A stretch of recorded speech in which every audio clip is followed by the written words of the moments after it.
Ya, mengenai tadi, saya sih tidak mengikuti sejak awal, tapi saya sempat mendengar tentang Yesus yang lain yang di dalam 2 Korintus 11 ayat yang keempat. Ya, nah di situ kan ada istilah dalam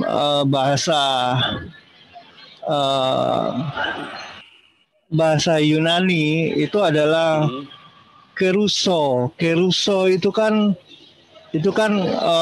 kata kerja aktif. Ya, maksudnya dia mengatakan atau memproklamirkan bahwa dia adalah Yesua atau Yesus.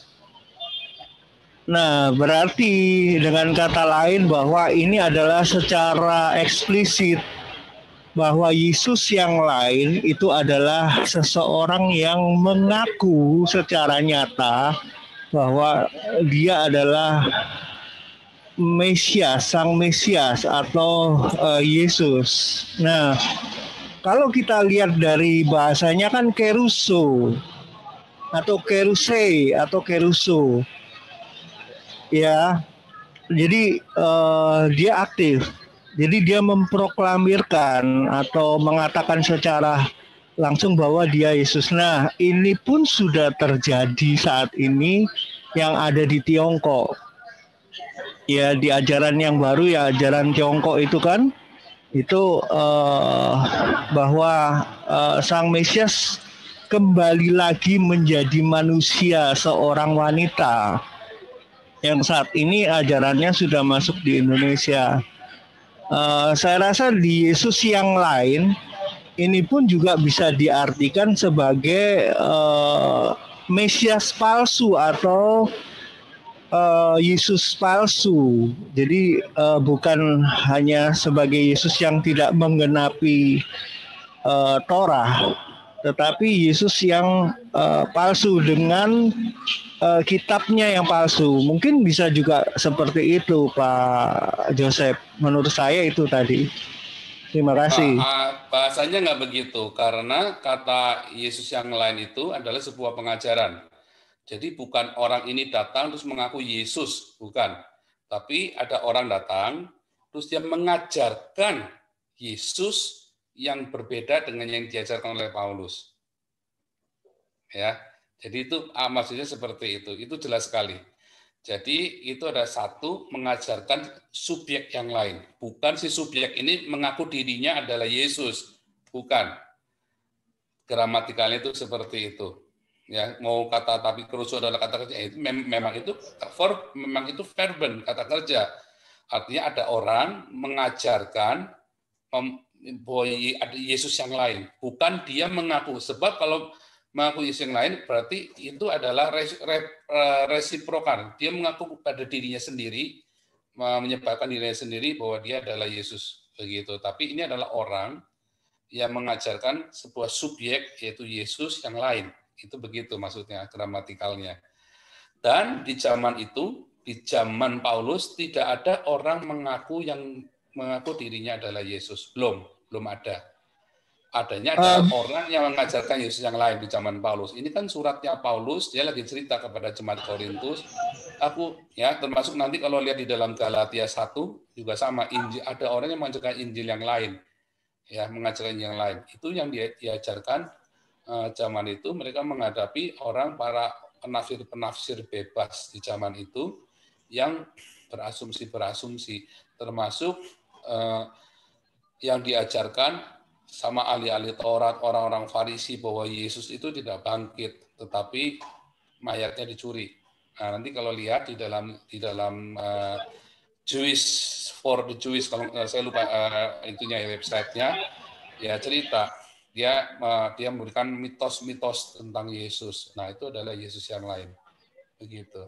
Kalau menurut saya sih mungkin kita punya perbedaan pandangan ya, tapi alasannya Pak Joseph juga bisa masuk akal juga. Tapi di sini kan alos ius keruso, berarti Yesus yang lain memproklamirkan, dia mengatakan secara verbal, jadi secara kata kerja aktif bahwa dia mengatakan seperti itu. Mungkin maksud dari Rasul Paulus, dia sedang mengatakan tentang mengutip apa yang dikatakan oleh Yesus tentang pengajar atau penyesat-penyesat itu, atau nabi-nabi palsu, atau mesias-mesias palsu. Mungkin dia mengatakan tentang hal itu.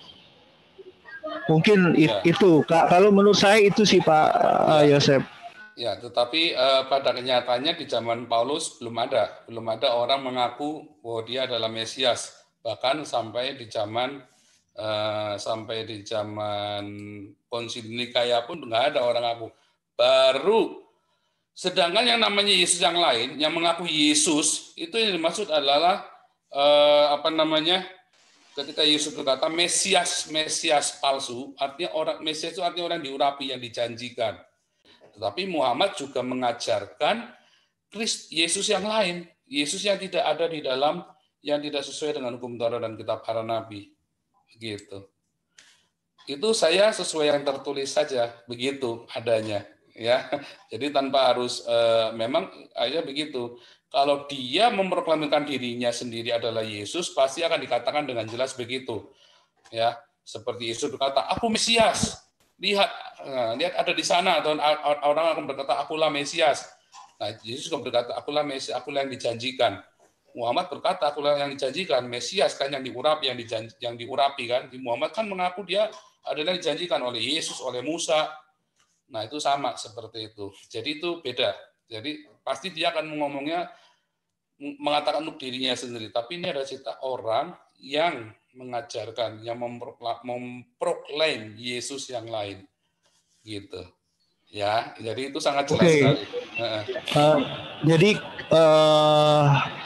ini kemungkinan bisa juga karena ayat selanjutnya Injil yang lain dan Roh yang lain, ya. Ya, nah jadi kemungkinan itu Rasul Paulus sedang mengutip tentang nubuatan dari Yesua bahwa akan ada nabi lain.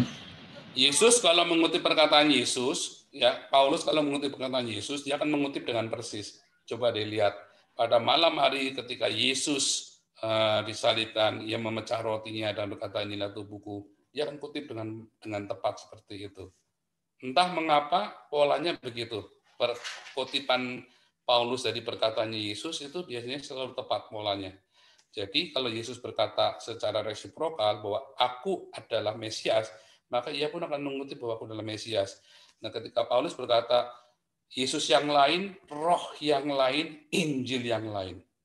Nah, jadi itu adalah orang yang memproklamkan Yesus yang lain, roh yang lain, Injil yang lain. Gitu ya. Emang Yesus mengajarkan Injil? Maka sama saja. Karena Injil itu sudah ada dari zaman Adam. Kabar baik, Evangelion. Gitu. Jadi jangan berkata Injil itu adalah sebuah buku Matius atau Markus atau Lukas atau Yohanes. No, enggak begitu. Jadi ada satu orang memproklaim ya,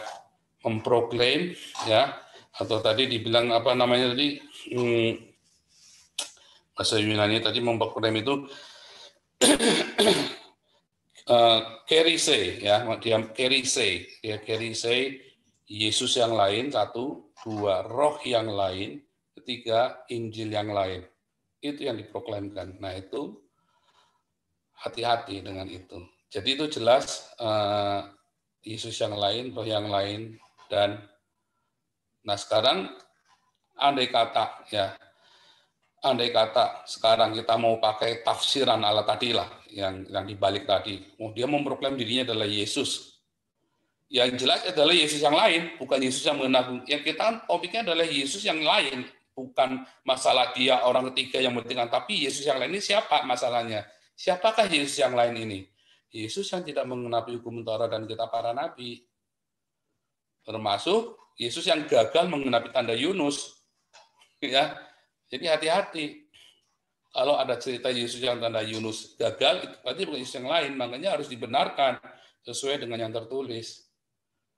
Gitu. Jadi topiknya bukan siapa yang ini memproklami Yesus yang lain, dia sendiri atau dia memproklamikan orang lain, tapi topiknya adalah siapakah Yesus yang lain itu? Apakah yang dimaksud dengan Yesus yang lain itu? Jadi kita fokusnya ke situ. Gitu loh. Masalahnya yang di Cina itu yang mengaku dirinya sekarang udah menjadi Yesus, ya kita tanya kalau memang dia sudah datang, Yesus yang lain, apakah sudah ada pertemuan di udara? Kan nggak ada. Berarti itu Yesus yang lain, karena nggak sesuai dengan tertulis. Nanti dia mulai ngarang-ngarang, tanya ngarang-ngarang. Nanti begitu kita tanya terus, nanti dia akan marah-marah. Selalu namanya bidat, dogma, kalau kita tanya, kembalikan ke tertulis, dia nanti akan marah-marah. Karena dia nggak bisa jawab. Gitu ya. Jadi maksudnya bukan masalah ini sebagai orang pertama atau orang ketiga, tetapi masalahnya siapakah Yesus yang lain? Itu pertanyaannya. Gitu.